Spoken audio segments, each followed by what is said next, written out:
Hello students, this is Hetal Bhandari from HR Institute of Studies. Today we are going to start with poem 1 of Gujarati standard 11, that is जागने जादवा. Poet Narasimha Mehta. Poet के बारे में भी कुछ जानेंगे. Poet का जन्म कब हुआ था? 15वीं सदी, 15th सेंचुरी. ठीक है. नरसिंह मेहता का जन्म भावनगर में हुआ था. भावनगर के आजू बाजू के एरिया में, भावनगर जिला माना जाता है, ભાવનગર જિલ્લાના તળાજામાં થયો હતો. તેમનું વતન જૂનાગढ़ હતું. नरसिंह मेहता श्री कृष्ण के भजन के लिए बहुत फेमस है, जैसे मीराबाई फेमस है. ठीक है. नरसिंह मेहता ने श्री कृष्ण में पूरा मन डाल दिया था, ऐसा माना जाता है. उनने श्री कृष्ण के बहुत भक्ति वाले गीत लिखे हैं. उसमें से काफ़ी गीत बहुत ज़्यादा फेमस है. उसमें से एक जागने जादवा भी है. जागने जादवा एक स्तवन है, एक गीत है, एक उर्मी काव्य है. क्लियर है. तो जागने जादवा एक बहुत फेमस स्तवन की तरफ रहता है. वो भजन है जो लोग आज भी गाते हैं. क्लियर है. नरसिंह मेहता आदि कविना नामથી પણ જાણીતા છે. નરસિંહ મહેતા આદિ કવિના નામથી પણ જાણીતા છે. કૃષ્ણલીલાના પદ, હુંડી, મામેરું, શ્રાદ્ધ જેવી એમની કાવ્ય રચનાઓમાં એમને પોતાના जीवनના કેટલાક પ્રસંગોનું નિરૂપણ કર્યું છે. मतलब नरसिंह मेहता ने खुद के जीवन की बात श्री कृष्ण के वाया, श्री कृष्ण को रिलेट करते हुए कितने पोएम्स में डेडिकेट की हुई है, कितने पोएम्स में खुद का कोई एक्सपीरियंस डेडिकेट किया हुआ है. अब पोएम के बारे में पढ़ेंगे. नरसिंह मेहता का एक शॉर्ट डिस्क्रिप्शन दिया कि उनने श्री कृष्ण के बारे में बहुत पोएम लिखी है. उनकी काफ़ी पोएम भजन के अंदर कन्वर्ट हो चुकी है और अभी आज भी उनके भजन बहुत फेमस है. वो आदि कवि के नाम से जानीते हैं. उनका शहर कौन सा है, वो कौन सी सेंचुरी से बिलोंग करते हैं. एंड अब अपन बात करेंगे जागने जादवा पोएम के बारे में. ठीक है. ये पोएम में श्री कृष्ण को जगा रहे हैं. नरसिंह मेहता श्री कृष्ण को जगाने के लिए कोई पोएम लिख रहे हैं. वो जगाने में वो क्या क्या बोल रहे हैं वो ये पोएम के अंदर लिखा है कि तुम्हारी क्या इंपॉर्टेंस है, तुम नहीं उठोगे तो क्या हो जाएगा, तुमको किस किस बात के लिए उठना ज़रूरी है, नींद से उठना ज़रूरी है. तो वो जागने जादवा मतलब उठो, भगवान उठो. अब जादवा क्यों बोला गया? बिकॉज श्री कृष्ण यादव कुल के थे. यादव कुल बोला जाता है, मतलब एक कुल होता है, जैसे बोलते हैं ना राजपूत है ये वो है, वैसे यादव कुल से बिलोंग करते थे, इसलिए श्री कृष्ण को जादवा नाम दिया गया है. श्री कृष्ण यादव कुल से थे, इसलिए श्री कृष्ण को जादवा का नाम दिया गया है. ओके, पहले अपन पोएम से शुरू करेंगे, उसके बाद मैं लास्ट में थोड़ा अल्टीमेट ब्रीफ डिस्क्रिप्शन दे दूंगी. ठीक है. क्लियर है. ये पोएम को मैं स्तवन के फॉर्म में ही एक्सप्लेन करूँगी. स्तवन के फॉर्म में सुना के फिर दो दो लाइन करके एक्सप्लेन करूँगी एंड अल्टीमेटली उसका ब्रीफ डिस्क्रिप्शन दूंगी कि नरसिंह मेहता ये पोएम के वाया क्या बोलना चाहते हैं. स्टार्ट.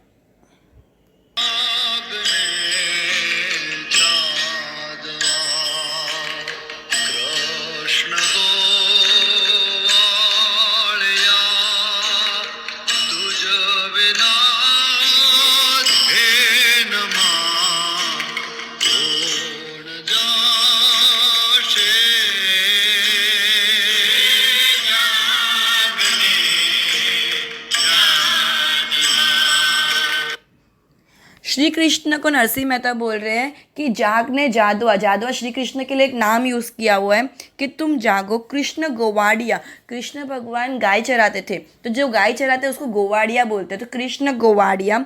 तुझ बिना धेन माँ कौन जा सकते, तुम्हारे बिना गाय चराने कौन जाएगा. अगर तुम नहीं उठोगे तो गाय को कौन चराएगा. क्लियर है. तो गाय चराना एक इंपॉर्टेंस बताया कि तुम नहीं उठोगे तो कौन कौन से काम रह जाएंगे. तो वो एक एक काम एक दो दो लाइन में डिस्क्राइब किए नरसिंह मेहता ने. तो सबसे पहले क्या बोला है कि अगर तुम उठे नहीं तो गाय को चराने कौन जाएगा. गाय चराने का काम रह जाएगा अगर तुम नहीं उठे तो. ओके, नेक्स्ट लाइन्स अपन सुनेंगे.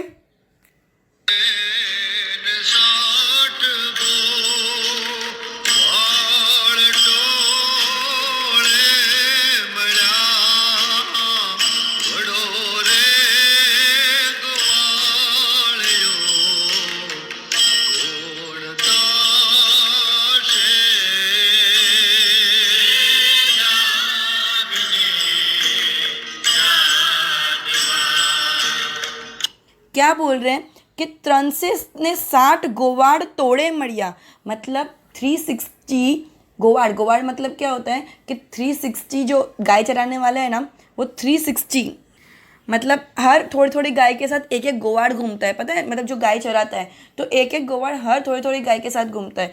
तो बोले ऐसे 360 गोवाड़ तुम्हारा वेट कर रहे हैं कि उनको हेड कौन करेगा, उनका मेन गोवाड़िया कौन बनेगा। मतलब उन सबको 360 गोवाड़ को हेड करने वाला इंसान कौन है, श्री कृष्ण भगवान। तो 360 गोवाड़ को संभालेगा कौन, उनको हेड कौन करेगा, उनका मेन लीडर कौन बनेगा अगर तुम सोते रह जाओगे तो 360 गोवाड़ टोड़े मलिया मतलब गैदर हुए, वडोरे गोवाड़ियो कून थाशे, उनका हेड कौन बनेगा, उनका लीडर कौन बनेगा। तो कवि ने श्री कृष्ण को दूसरी बताई, दूसरी बात किस लिए उनको उठना है। इस तरह कवि ने काफ़ी चीज़ें बताई किस किस वजह से तुमको उठना पड़ेगा, वरना ये दुनिया में क्या होगा, तुम्हारे बिना कैसे चलेगी दुनिया। नेक्स्ट नेक्स्ट दो लाइन सुनेंगे।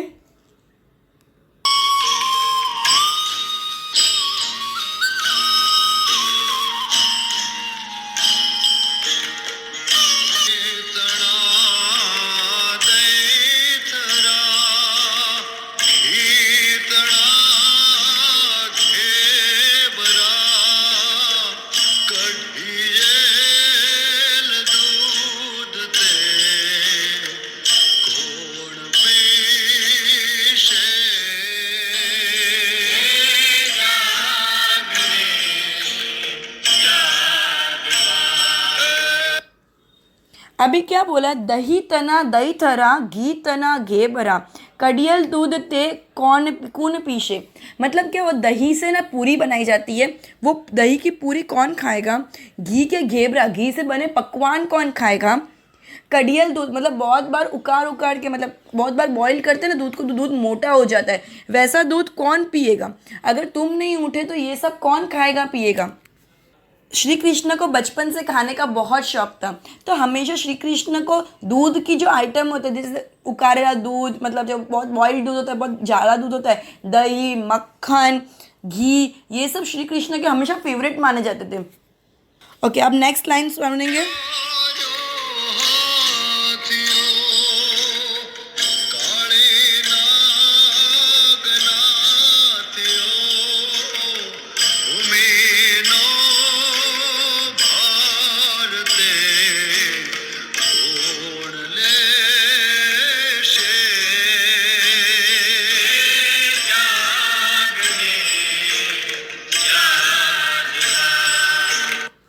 श्री कृष्ण ने एक हाथी को भगाया था, एक हाथी जो पागल हो गया था, श्री कृष्ण ने उसको भगाया था। एक नाथ मतलब नाग, सॉरी नाग मतलब पता है श्री कृष्ण की नाग वाली स्टोरी फेमस है कि वो नाग बहुत विष छोड़ रहा था, श्री कृष्ण ने पानी में कूद के वो नाग को कंट्रोल किया।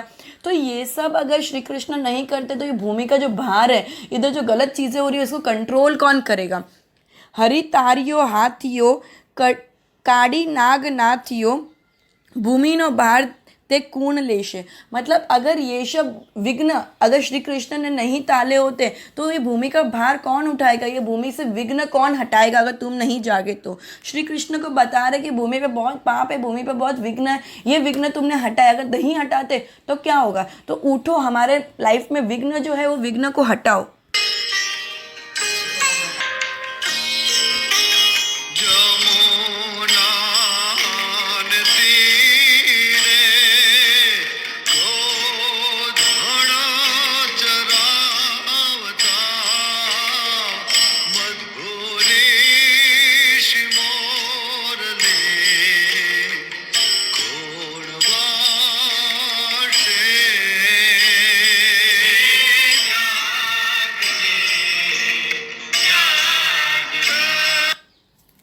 अब क्या बोला, जमुना ने तीरे गोधन चरावता मधुरी सी मोरली कौन वाशे। जमुना मतलब यमुना नदी के किनारे, यमुना नदी के किनारे गोधन चरावता मतलब गायों को चराते चराते मुरली कौन बजाएगा। क्योंकि श्री कृष्ण बहुत फेमस थे अपनी मुरली बजाने के लिए, वो सबका मन मोह लेते थे अपनी मुरली से, अपनी बांसुरी बजा के। तो बोला है कि जमुना नदी के किनारे गाय चराते चराते कौन अपनी मुरली बजाएगा, कौन लोगों के मन मोह लेगा अपनी मुरली के वाया। तो कैसे वो मुरली बजेगी, कैसे कौन गाय चराते चराते मुरली बजाएगा। तो तुम ही वो इंसान हो जो ये करता है कि जमुना नदी के किनारे गाय चराते चराते मुरली बजाते। यूजुअली अपने को कोई अपनी मम्मी के हाथ का याद रहता तो अपन मम्मी आउट स्टेशन जाते अपन क्या बोलता, मम्मी यार तेरे जैसी रोटी नहीं मिलेगी यार, तू नहीं देगी तो कैसे चलेगा मतलब। तो श्री कृष्ण नहीं होंगे तो ये काम कौन करेगा। जो कभी कोई काम करता है वो इंसान नहीं होता है तो वो काम की कमी हमेशा महसूस होती है। इसी तरह उन्होंने क्या बोला कि तुम हमेशा जमुना नदी के किनारे गाय को चराते चराते मुरली बजाते हो, अगर तुम नींद से नहीं उठे, तुम अगर नहीं आए तो जमुना नदी के किनारे गाय को चराते चराते मुरली कौन बजाएगा। ठीक है, तो श्री कृष्ण से क्वेश्चन करते कि उठ जाओ, तुम्हारी इंपॉर्टेंस है इधर बहुत, तुमको ये सब काम नहीं करो तो हम तुमको मिस करेंगे, हम ये सब कैसे देखेंगे फिर।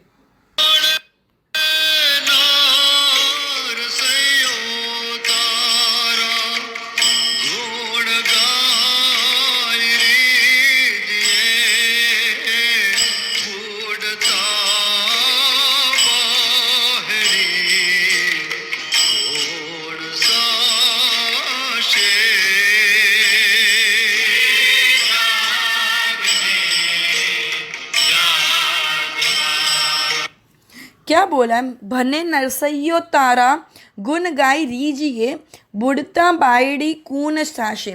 मतलब क्या बोला, हमेशा है ना नरसिंह मेहता की कोई भी कविता कोई भी भजन कुछ भी होता है लास्ट में नरसिंह हमेशा खुद के नाम लिखते हैं। नरसिंह मेहता हमेशा खुद का नाम लेते हैं कि मैं कितना खुश हूँ तेरा कविता गा के।